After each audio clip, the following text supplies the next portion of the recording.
Hello, and thanks for joining us tonight. My name is Mike Tellerino. I'm the CEO of K9 for Veterans. We're here tonight with Jonathan and Jillian Jans. But before I'd like to make an opening statement, first of all. On November 7th of this year, a 28-year-old Marine Corps veteran opened fire on a bar of people, killing 12 people, including a sheriff's deputy that was responding to the call. The shooter ultimately took his own life. Since the shooting, it had been suggested that the shooter suffered from PTSD. This has never been confirmed. The veteran that committed this horrible act never sought help with the VA, and he was never diagnosed with PTSD. In response to this, I would like to read the statement published in Rolling Stones magazine. Barbara Rothbaum, a professor and director of the Trauma and Anxiety Recovery Program at Emory University School of Medicine, told U.S. Today that while PTSD can provoke irritability and aggression, it is not an explanation for murder. It needs to be understood. Thomas Burke, a pastor who served with the shooter in the same U.S. Marine Corps regiment, shared a similar nuanced perspective with CNN. And he quoted this as, PTSD does not create homicidal ideation. Ideation, correct, I'm sorry. So I just wanted to get this statement out so people understand that PTSD is not the cause of that shooting.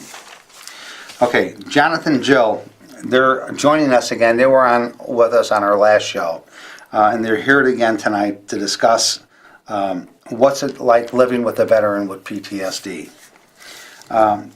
John, first of all, what are your feelings about this horrible tragedy? As being a Marine yourself, when you heard this, what was your immediate reaction to this? I mean, what was going through your mind? It was devastating.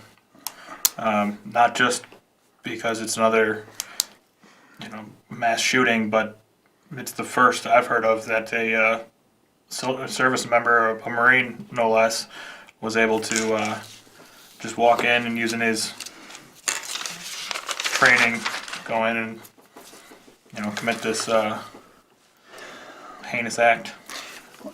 When you heard about this and you contacted me after this happened and we spoke, what made you want to come back on the show? Oh, I'm pretty sure I ended last time by saying that, just because I had PTSD, or PTSD doesn't, people shouldn't be afraid of individuals with PTSD. It's usually the individual himself that they're trying to harm, not anyone else. And then like 2 days later, this happens. So you're saying, I guess, that the public misconception of PTSD is way out of whack. Well, the first thing everybody reported on was that he's a Marine vet. Well, first there was a shooting, then it was a Marine vet, then it was PTSD.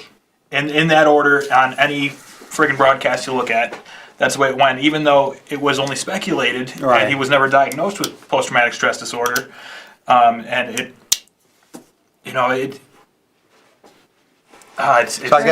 a crappy... Can I say something? Yeah. Yes. Okay.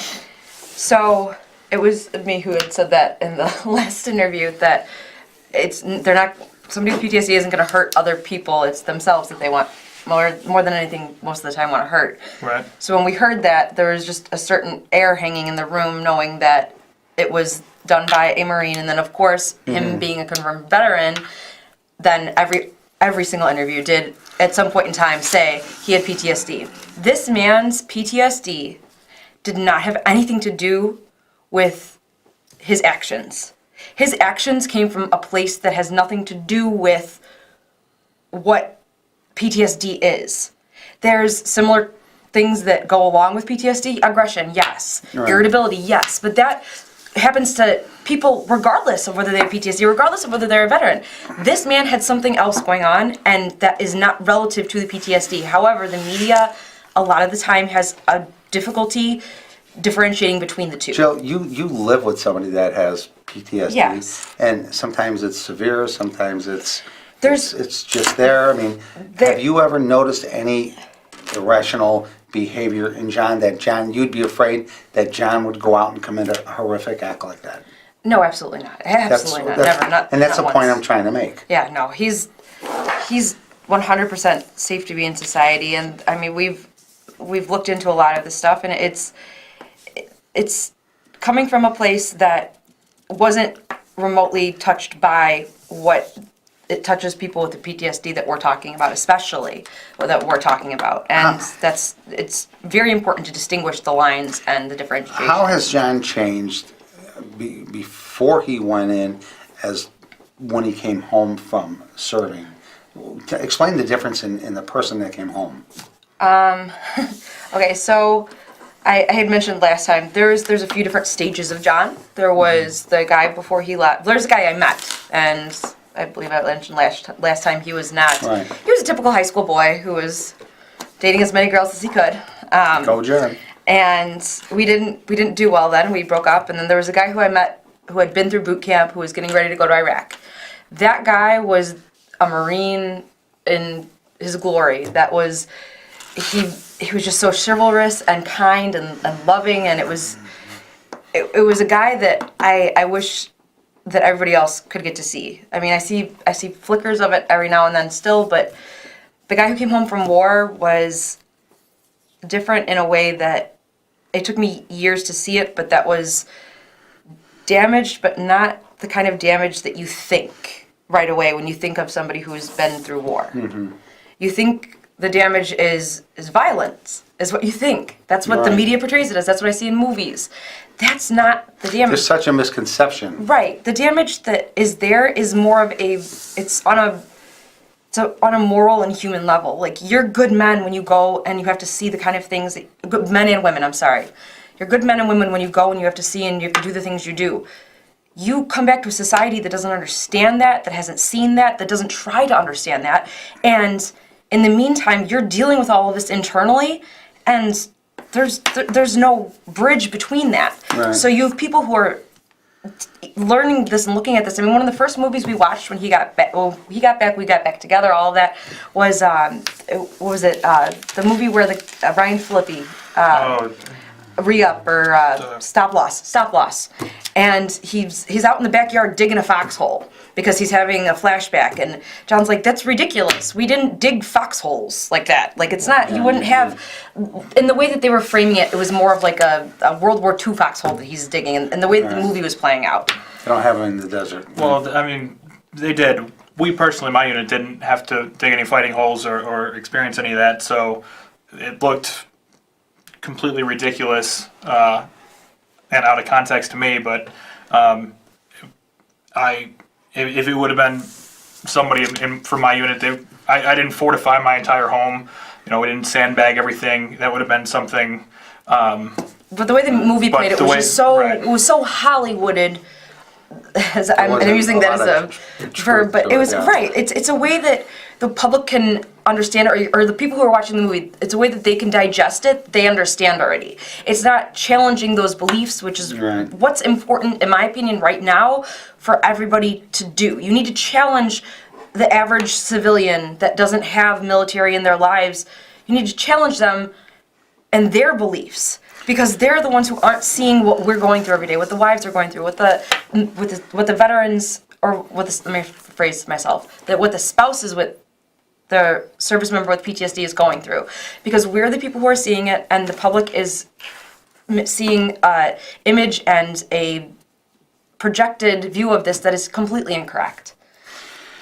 I guess the biggest misconception is you know, do you have to be afraid of someone with PTSD? No. Is it like, you know, I've heard people say, and I even hate saying it, but they equate it to saying, you know, PTSD is like, oh, they're going to go postal. Yeah. I mean, how far from the truth can you get?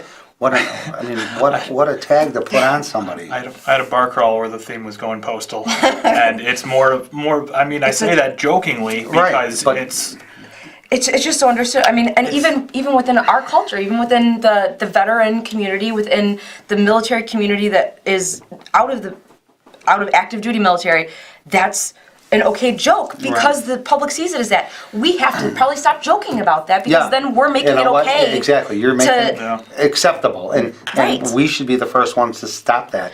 And Just like they're trying to do with PTSD, they're trying to take the D out of PTSD because they don't want to associate that word disorder, which makes you sound dysfunctional. Yeah. And so there's a lot of people saying, you know what, we need to drop that. Right. And I mean, normalcy is relative to who you're talking about. No, I've known It's John just for a long time now, and John is probably the most Admirable. normal guy. That's what we're saying. I didn't want to say that on It's okay. TV, It's okay. We're But, fine. I mean, John is just John, and I've never seen him act out of sort or angry at anyone or anything like that. Let's get back to you, Joe. When John came home, what are some of the changes that first clued you in that he may have an issue with, whether it was PTSD or just any issue? Okay, so John got back, and he got back was it April? Yeah, I believe. He got back in April, and I didn't see him again until the following July, because we had been broken up and everything. I know stories from in there, why don't you share the story about when, with your mom and the first fireworks? Oh, yeah. I came home, and right down the street from my mom's house is a AAA baseball field. The first night I was back at her house, we got there like 6 a.m, and she had some of the neighbors and everyone for a welcome home party, which was really nice. And then that evening there was fireworks coming from the baseball field, which my mom was standing in the window watching them, and I heard the first one go off, and I ran over and tackled her. That's your mom? Yeah, my mom. That's just standing in the. But that's, I know. You know, from the type of from the type of from the stuff you type saw. of things we were in, we had a lot of mortars, we had a lot of snipers, and anytime somebody was standing in front of a window like that, the first thing is you get down. Right. And she didn't do that, so I helped her get down and almost broke her ribs. John, having PTSD, what's your biggest fear of having PTSD? My biggest fear, Yeah. people not understanding. I'll throw on a full combat load, and I'll go out for things like We do the poppy distribution in our for the community. VFW. We stand out on the street corners, and for the VFW, we have the little poppies. We'll collect donations for them, and For 4 years in a row, there was calls to the police department, coming into the police department, then going to the commander, and then going to myself as the VFW auxiliary president, that there was a man on the street who what they were concerned with because he looked like he was Ready for crazy. there's a like, crazy homicidal. veteran. Pretty much, it was called. He was called a crazy veteran. Yeah, there's and Because he's wearing his gear, which he was doing because, and I was fully aware of this, that he wanted to show the people who were donating what our service members are going through right now when they're wearing all of this gear, what this is like, that this is what it really looks like. Because seeing an elephant in a book is one thing, seeing an elephant in front of you is a whole nother. And I agreed with it, and I am so proud that he did that for as long as he did. And at the same time, the civilian populace just sees a uniform out of anywhere that they think it's supposed to be, and he's a crazy vet. We did a show with John and a couple of our other veterans at Stagg High School for their psych department. And we were all on stage. John got off the stage, went out to his car, came back with the whole ensemble on. Yeah. And I thought, well, this is good. Let people see. Well, John had, these are high school students, had each one of these high school students put on all this equipment. He's literally had kindergartners do it. Yeah, and then he had them run up this hill and tell them to hit the floor so they could see. And he even said, now look, it's not 110 degrees and you're wearing 100 pounds of backpack on you. Right, So absolutely. they can get a real feeling for what our soldiers go through. Our service members are doing things and seeing things and being around things and living through things that we will never experience. At the very least, seeing this beast is great, in my opinion. Exactly. that's a very small portion of what we can do, and why if I'm going to a school to talk to the kids, I bring my gear in. So I'll let the kids try it on. They can put on all this gear and say, "Holy crap, this is a Right. lot of stuff." Yeah. Not only is it really heavy, and you got to run with it. You There's got to there's crawl not with a it. lot of airflow, Right. but it's bulky, so they can see you can't move your arms. All right, guys, this Right. is what our guys are doing. Our men and women are doing overseas right now, Afghanistan, Sure. Syria, Iraq, and they're doing it, to protect your freedoms. So this is why we celebrate Veterans Day. This is why for the This individuals is that why are we doing stand this up for when you. we say the pledge. This Right, is why and we do the things that we do. And I wrap it all together, but it's the gear. Is one way of it. Wearing gear in my mind is no different than somebody that's been out of high school for however long, still throwing on their Letterman jacket Exactly. or something along those lines. It's just Let me ask you more intimidating, I Let me guess. ask you another question. You have a service dog. yes. Okay. A lot of our veterans that have service dogs, I think they feel that, when they walk in with the service dog, it's a neon sign that says, hey, it absolutely look at me, is. I have PTSD or I have a disability. that absolutely is, but that's the Yes, point. yes It's a and no. service. Exactly. And at the that's same point time, I'm trying to make. Right. It's not a, hey, look at me. I swear I could have robbed a friggin' bank if I would walk into a bank with my dog next to me. All eyes, all attention, everything is Are focused on the dog. and that's what it's Nobody supposed looks to at be. me. Everything is taken off of me. All that burden of everyone Staring at me. Even And- though a and lot of it the was- time, what the veterans with PTSD don't realize is the attention isn't on you, and eventually you got to realize that Right. Right. when through the years of having Allie, because he's had his service dogs for many years before it was known the benefits. And the great amount that they are. But the biggest thing is that the attention's taken off of you. But the other thing is that then people start to ask you questions about your service, and they It learn more. deflects it from you to your service dog, which makes entering a room easier. And then on top of it, they're asking questions about the dog, which a lot of the time, that's your chance. Even it made it nice for our child, who learned early on what his injury was, what the story is about Daddy. It's Right. I got blown up when I was It in opens Iraq. communication between you It and does. people you would never talk to. Absolutely. Because they're going to come up and say, oh, what a cute dog. What's your dog's name? Exactly. How old's your dog? Otherwise, you wouldn't have that communication Absolutely. open with anybody. It's one of the great ways to do it. Yes. Jill, I got some Yep. pretty tough questions for What's up? you. Yes. Okay. I'm here for that. And that's what this show is all about tonight. It's about The tough finding questions. The tough questions. Jill, what was the scariest moment? And I mean the scariest moment where you thought, what the heck am I doing here with John? I was 23, 22? No, I was 22. And we were living in Charleston, and his service dog, who was not a service dog at that point in time, she was still a puppy, untrained, peed in my closet. And I was, Okay. and she had also eaten earlier that day my favorite cowboy hat. Let's throw that out there. But she'd peed in my closet, and I Us too. was livid. So I took the peed on clothes, and I went to John and I was like, "Do you see this?" I'm like, "This is ridiculous," and I'm yelling at him, and he dismissed it. And I got pissed, and I threw him at him, and he did not like that, and he responded and saw red, is what he described it as later. He choked me, and he had me on the bed, and his hands are on my neck, and the eyes that I look into every day that I know and I love Weren't there. And a few seconds later, he realized what was going on, and I got up and I went and I grabbed my stuff and I left. And I actually went to the local Steak and Shake, and I parked my car there and I spent the night there. I slept in my car, and I went back the next day. I didn't know what to do, and at the same time, I walked in and he was in a hoodie.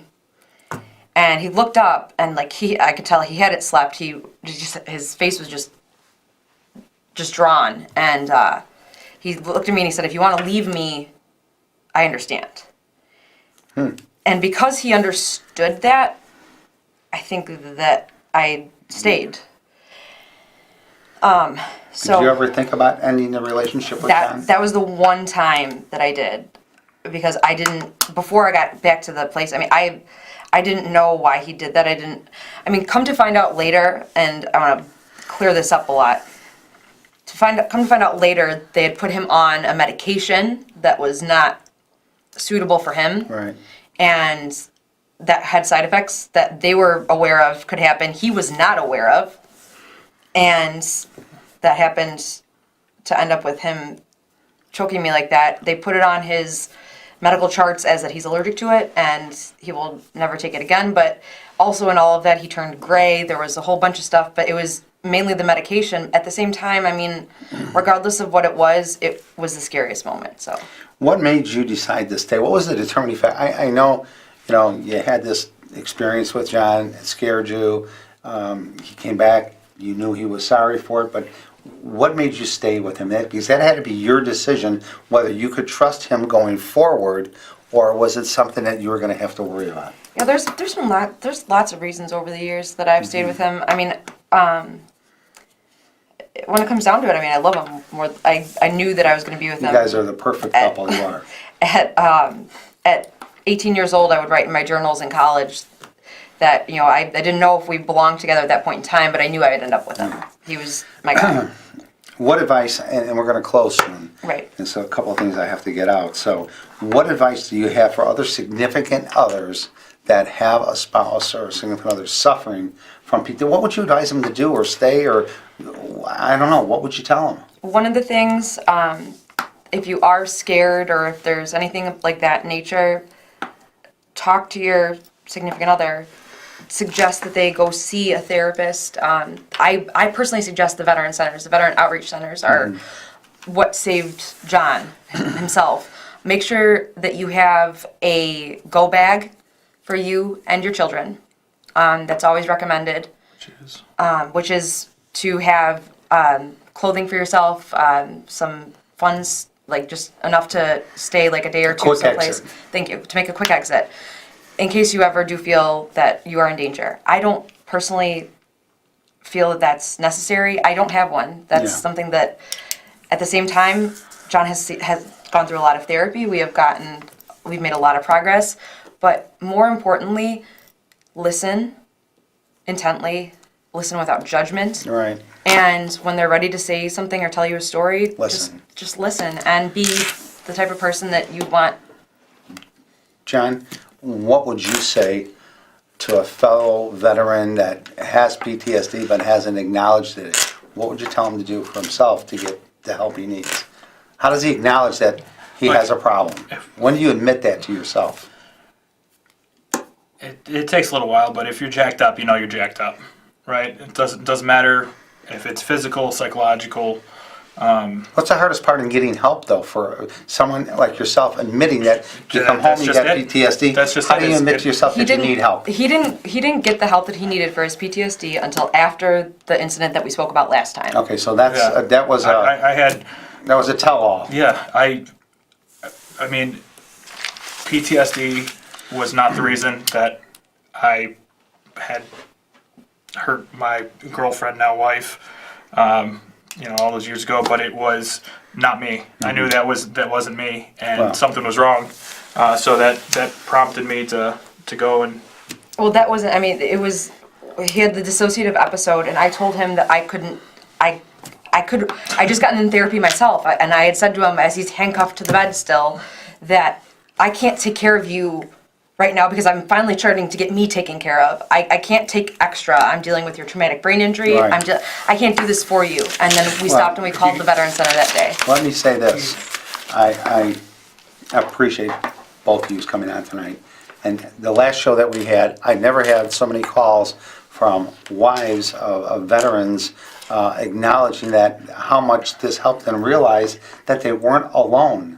That what they were suffering and going through, it was good to know, not good to know, but it's, that they weren't alone. We've all got the crazy stories. Exactly. Like, it's just, it's there and it's survivable. I want to thank both of you for coming on and doing it. I got 1 minute. I'd like to announce that K9 for Veterans is going to be at the State of Illinois building Sunday at 11 o'clock. State Representative LaShawn Ford has been working with K9 tirelessly to get Illinois to issue a PTSD awareness license plate. So we're asking everybody who's in support of this to attend the 11 o'clock press conference at the State of Illinois building Sunday. Please show your support. This is something that's needed and it's been needed for a long time. So please help State Representative LaShawn Ford by showing your support and thanking him for what he's doing for our veterans, because it's a huge step forward for us in PTSD awareness. And again, John, it's been a pleasure. Jill, always. Thank you. Thank you for coming out Absolutely. and joining us. And Thanks. again, it's been a real. Go ahead. If you've deployed, you've seen some combat, talk to somebody. It doesn't matter if you're having problems or not. It's there for you. Might as well take advantage of it. If nothing else, we're both on Facebook. Find There you us. go. We'll talk to Exactly. you. Give me a And jingle. John is also with Warrior Vodka. And You cheers can to look the them up. Warriors. Cheers to the Warriors. And they do wonderful things for our veterans. You can look them up on their page on Facebook. And, like I said, they do some awesome things for our veterans. Thank you.